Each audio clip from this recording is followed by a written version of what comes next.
It's not a lie when we say we'd rather have a smooth, easy life. Yet ironically, when death draws near and we look back at everything we've endured, it's often the hardships we end up thanking life for. It's because it's those very trials that build us, shaping who we are in both the light and the dark.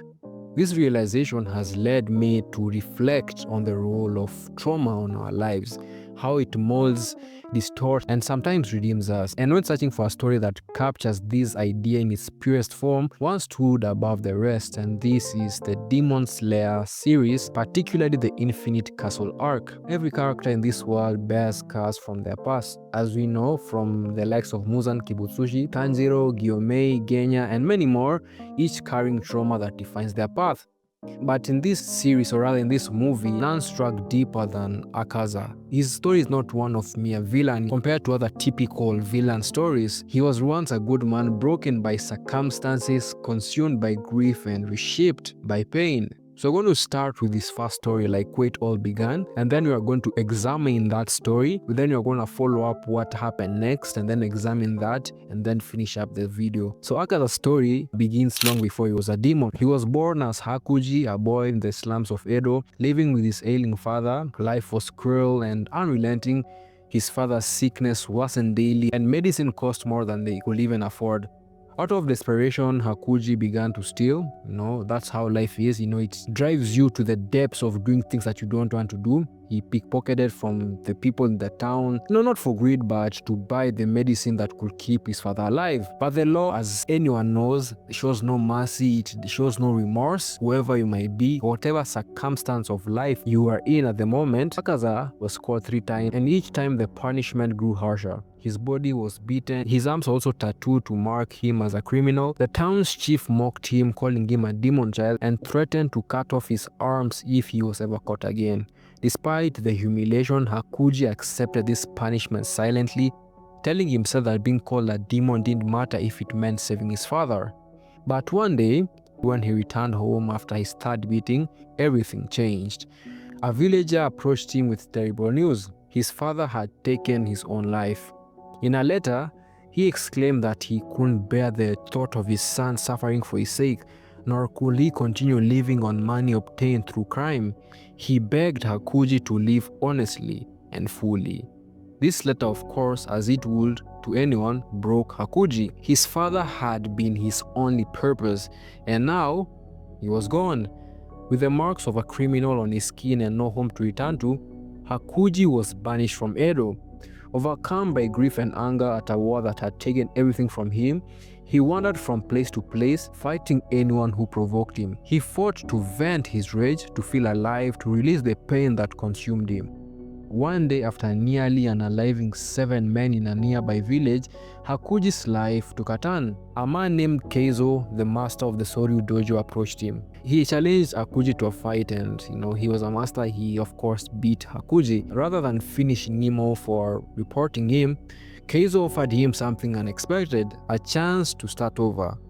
He then invited Hakuji to help care for his sickly daughter Koyuki. Hakuji accepted this, finding it strangely familiar to care for someone ill again. He cooked, cleaned, and watched over her. At first, the silence between them was heavy, but over time, as you grow on each other, Koyuki began to open up. Her quiet gratitude started softening something inside him. Through Keizo's mentorship and Koyuki's kindness, Hakuji began to change. He trained in the Soryu fighting style and found discipline in his once destructive strength. The villagers who once feared him and, sneered at him were now respecting him. Slowly, the demon child became a protector.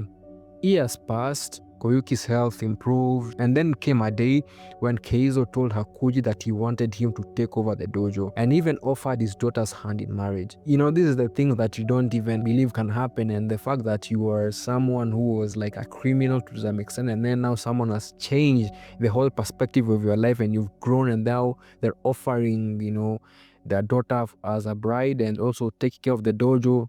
Speaks a lot, man. Of course, Hakuji was shocked, humbled, and deeply moved. He vowed to protect them both with his life. For the first time, he felt peace, love, and a reason to keep living. But peace is fragile, ladies and gentlemen. The heir of a rival dojo, jealous of Hakuji's growing reputation, plotted revenge. The rival dojo poisoned the well that supplied water to Keizo and Koyuki. By the time he returned, both had died.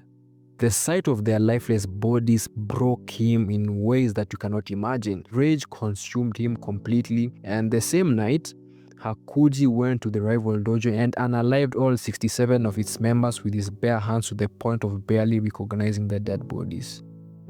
Thereafter, the scale of the slaughter drew attention of Muzan Kibutsushi, who was fascinated not by the deaths themselves, but by the fact that a mere human had carried out such devastation. He approached Hakuji and offered him a way to continue living, not as a man bound by loss, but as something more. With nothing left to protect, no reason to go on, Hakuji accepted.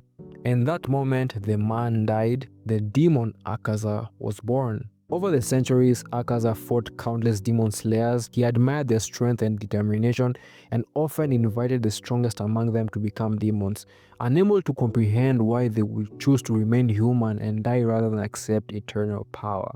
He never faced a flame Hashira not until Kyojuro Rengoku. Their battle on the Mugen Train arc series was fierce and unrelenting, and for the first time in centuries, something stirred inside Akaza, a faint forgotten emotion he could name. Let us now analyze the psychology of his early life to further understand Akaza better. The first being the foundation of complex trauma, chronic helplessness and shame.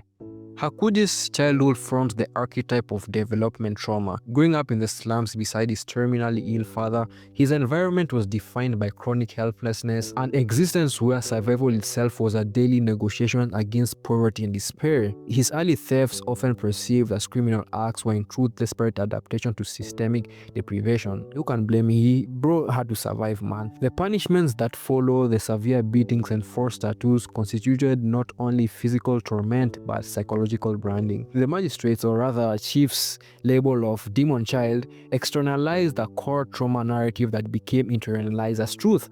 I am inherently bad. In protecting his father through theft, Hakuji accepted the role of the outcast. The identity fracture began here, his self-worth entangled with both guilt and devotion.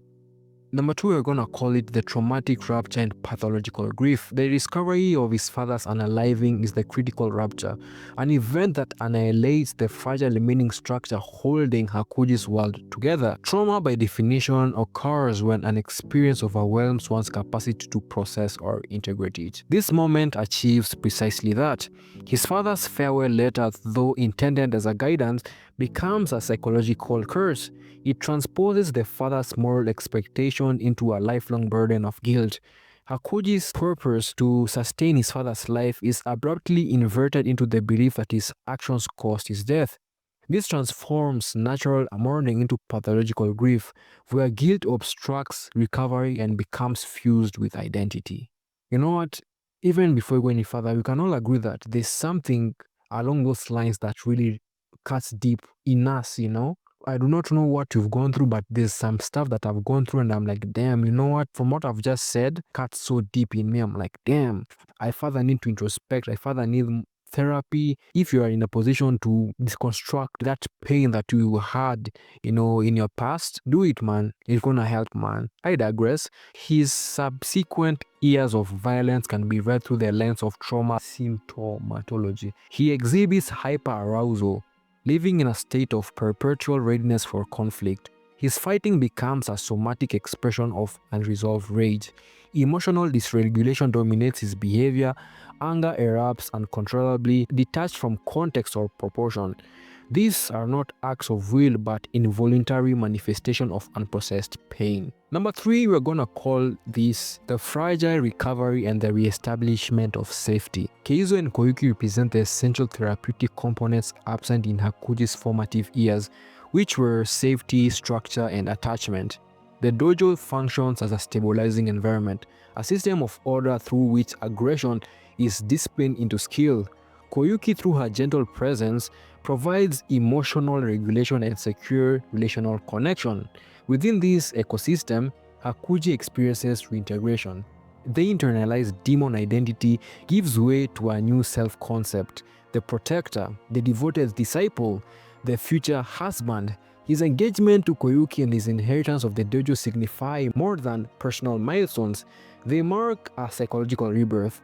For the first time, he is anchored in a coherent life narrative defined by love, meaning, and belonging. Number 4, retraumatization and psychotic break. The unaliving of Keizu and Koyuki constitutes a profound retraumatization, an event that mirrors his first loss while annihilating the fragile recovery he had achieved. The trauma pattern reasserts itself with devastating precision. Every attempt to protect those he loves culminates in their destruction. This catastrophic repetition shatters the restored self. What follows is not revenge in the rational sense, but a dissociative eruption. The massacre that ensues in the unmediated discharge of years of accumulated rage and grief. The conscious moral self, Hakuji, is obliterated. What remains is the pure affective residue of trauma, uncontained fury, unintegrated loss, and existential despair. Number 5, we're gonna call it demonhood as the ultimate dissociative coping mechanism. Muzan's offer of demonhood represents the final psychological defense, the complete severance from unbearable affect. Becoming a demon is in essence a metaphysical dissociation, an escape from the human capacity to feel pain, grief, or love. As Akaza, Hakuji's traumas become embodied. His obsession with strength mirrors his early survival logic, invulnerability as protection against further loss. His memory loss is not incidental, it is adaptive amnesia, the psyche's final attempt to protect itself by sealing away catastrophic experience. That explains a lot, he is an gentleman. You might find that bully, or you might find that yappa person, or whoever. Turns out that that person has a very interesting past. So again, don't judge a book by its cover, ladies and gentlemen. I'm just saying. Without going further, I hope you all have understood. If you haven't, I hope psychologists are in the comments that are gonna tell you more about that. And I'm gonna also try my best to explain to you whatever you might find difficult to understand. And with that said, why don't you subscribe for more thought-provoking content? Please make my dream of becoming a YouTuber a reality. And with that said, let us now fast forward to the infinite castle arc.